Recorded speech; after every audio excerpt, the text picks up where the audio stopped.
Le trading, le business du 21e siècle, nous sommes au 21e siècle et beaucoup de personnes ignorent ce secteur, beaucoup de personnes ignorent que le trading est un business, je peux dire, c'est un univers qui permet à des milliers de personnes de vivre décemment. Et aujourd'hui, on est avec un expert qui, depuis plusieurs années, tutoie ce domaine et il est question pour nous de mettre en lumière ce business, de mettre en lumière le trading, la définition, c'est quoi concrètement et comment ce business peut vous aider à développer d'énormes sources de revenus. Alors, on souhaite la bienvenue à Aubin qui va se présenter et nous dire qui il est. Et voilà, on espère que ce contenu va vous intéresser. En tout cas, restez jusqu'à la fin. Bienvenue Aubin. Merci Grace. Je suis Aubin Mbanda, conseiller en gestion des finances personnelles. Je suis aussi trader et j'exerce essentiellement sur le marché du forex, le marché des cryptos. Et plus précisément sur le forex, je traite beaucoup plus l'indice boursier qu'on appelle le Nasdaq. Très belle présentation. Vous comprenez qu'on est au bon endroit avec la bonne personne. Alors, Monsieur Aubin Mbanda, concrètement, c'est quoi le trading? Parce que c'est un terme, ok, on évoque parfois, mais des personnes mystifient également ce terme. Est-ce qu'on peut comprendre par le Camerounais lambda ou l'Africain lambda, c'est quoi le trading concrètement? Le trading, je vais prendre un cas assez illustratif pour expliquer cela. Quand vous arrivez au marché, qu'est-ce que vous faites? Lorsque vous avez un produit devant vous, vous donnez de l'argent et le marchand en contrepartie, il vous donne le produit. Ça veut dire que vous achetez et le marchand, il vous vend. Exactement. Ce que vous venez de faire, on appelle ça pratiquement du trading. Vous êtes en train de trader. Ça veut dire que vous achetez et en contrepartie, le marchand, il vend. Et là maintenant, le petit côté qui vient rendre la chose assez complexe pour certaines personnes à comprendre, c'est qu'on fait la même chose, mais sauf qu'on le fait devant un ordinateur et on le fait en ligne.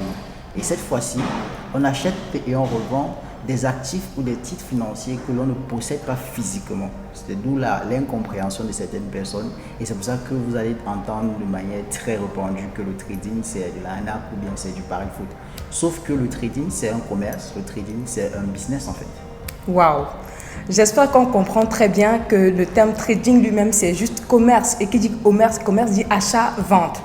Alors, pour aller un peu plus loin, est-ce que vous pouvez nous dire de façon concrète quels sont les différents types de trading, formes de trading qu'il existe? Alors, les types de trading, les formes de trading, je ne dirais pas ça comme ça. D'accord. Mais j'opterais beaucoup plus pour les différents types de marchés qu'on arrive à retrouver sur l'ensemble des marchés financiers. Il y a d'abord le marché des crypto-monnaies, ce qui est en plein essor actuellement dans le monde. Wow. Il y a le marché du forex, le marché le plus liquide du monde. Il y a le marché des futurs, le marché des options. Donc tout dépend maintenant de l'individu et tout dépend de ce que l'individu veut trader et le niveau de compréhension qu'il a de ces marchés-là. En fait. Ok, merci beaucoup pour ces détails. Alors une autre question c'est, est-ce que vous pensez que ce business c'est juste pour les gens de l'autre côté comme on dit souvent? Est-ce que vous pensez qu'un Africain lambda peut se positionner dans ce secteur et réussir décemment sa vie? Ce qu'il faut savoir, c'est qu'il y a plusieurs Africains qui pratiquent déjà le trading à l'extérieur du pays. Wow. Dans la diaspora, j'en ai rencontré certains sur WhatsApp avec qui je discute. Il y a des professionnels, tout comme il y a des amateurs, et il y a aussi des intermédiaires, je vais dire ça comme ça. Sauf qu'ici au Cameroun ou bien ici en Afrique de manière contextuelle, on n'a pas vraiment cette éducation financière-là. On n'a pas cette information relative au trading. Lorsque le trading est arrivé dans le monde, c'est d'abord arrivé comme un jeu de pari-foot et la plupart des plateformes en ligne qui promeuvent le trading, ils promeuvent ça sous forme de gains instantanés ou de gains très rapides.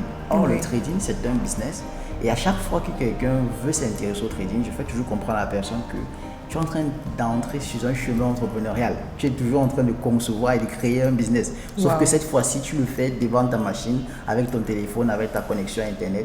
Et tu dois le faire de manière progressive en fait. Ce n'est pas que tu arrives du jour au lendemain, tu deviens milliardaire. Et c'est très intéressant d'avoir de bonnes stratégies et de bien comprendre ce que l'on fait si on veut vraiment pousser le trading très loin. Et rassurez-vous, on peut faire carrière avec le trading. On peut devenir trader indépendant, on peut devenir trader professionnel.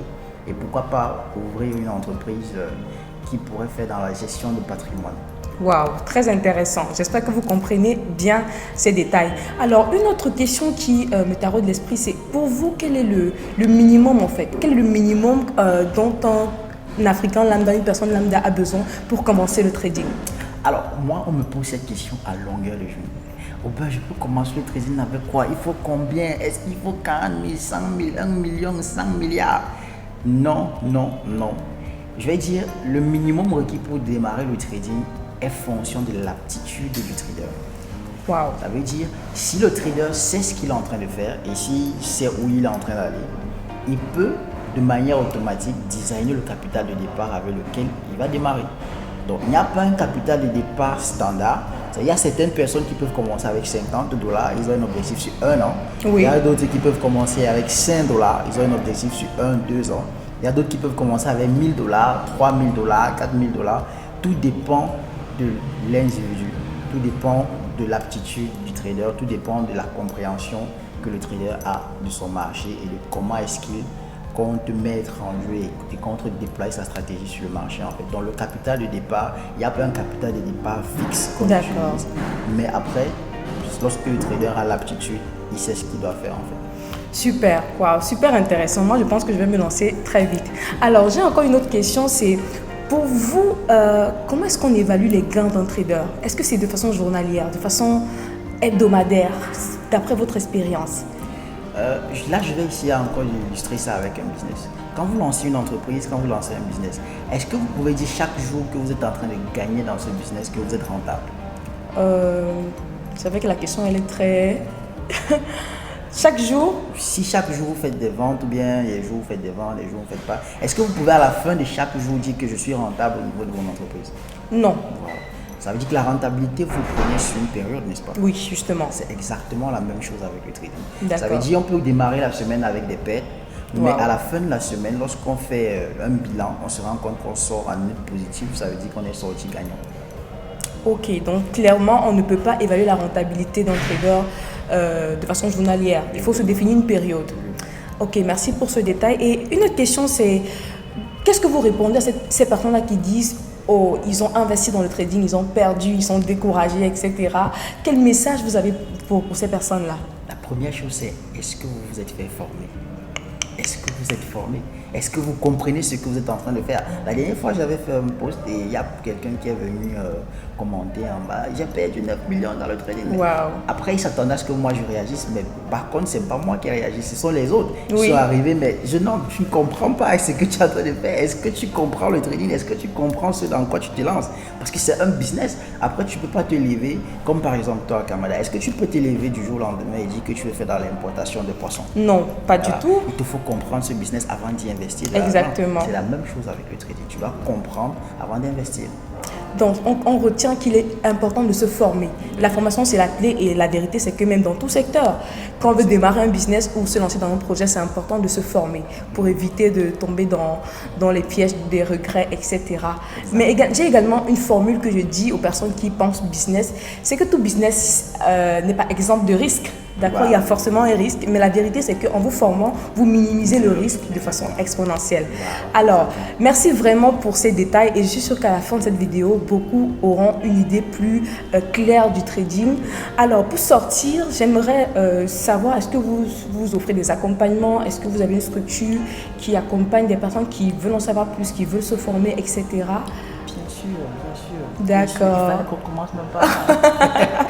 Oui. Bon, pour tous ceux qui veulent se former, vous pouvez m'écrire une box, vous pouvez contacter le numéro que sûrement Kamada Grace va mettre en affiche. Et là, vous vous rapprochez de moi, on pourra discuter, on pourra s'organiser. Et déjà, il y a une vague de formation qui démarre en janvier 2021 et je vous invite à faire partie de cette vague de formation. Ok, merci beaucoup pour votre temps, merci beaucoup pour toutes ces explications, autant pour moi.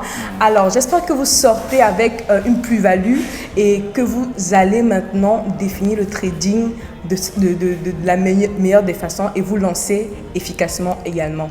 Maintenant, pour conclure, quel mot vous avez à ces jeunes-là qui aujourd'hui n'ont pas cette flamme d'entreprendre ou d'investir? Quelle est la phrase, surtout les jeunes Africains?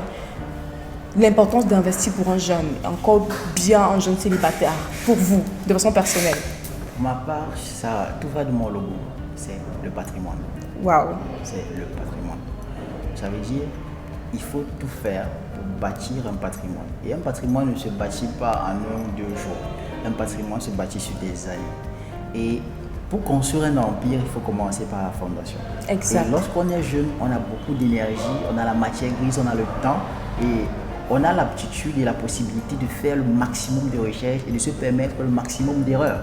Donc, qu'est-ce qui empêche un jeune de se lancer et de commettre le maximum d'erreurs pour pouvoir au fur et à mesure bâtir?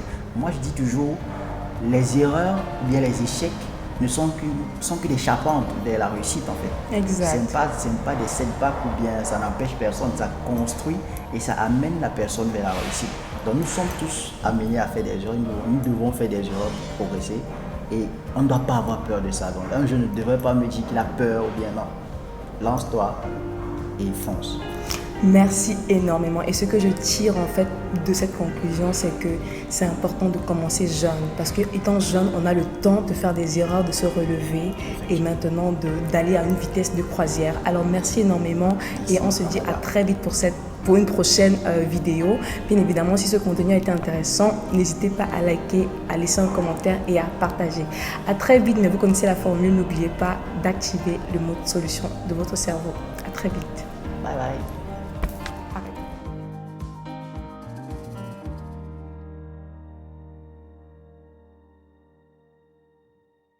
À très vite. Bye bye.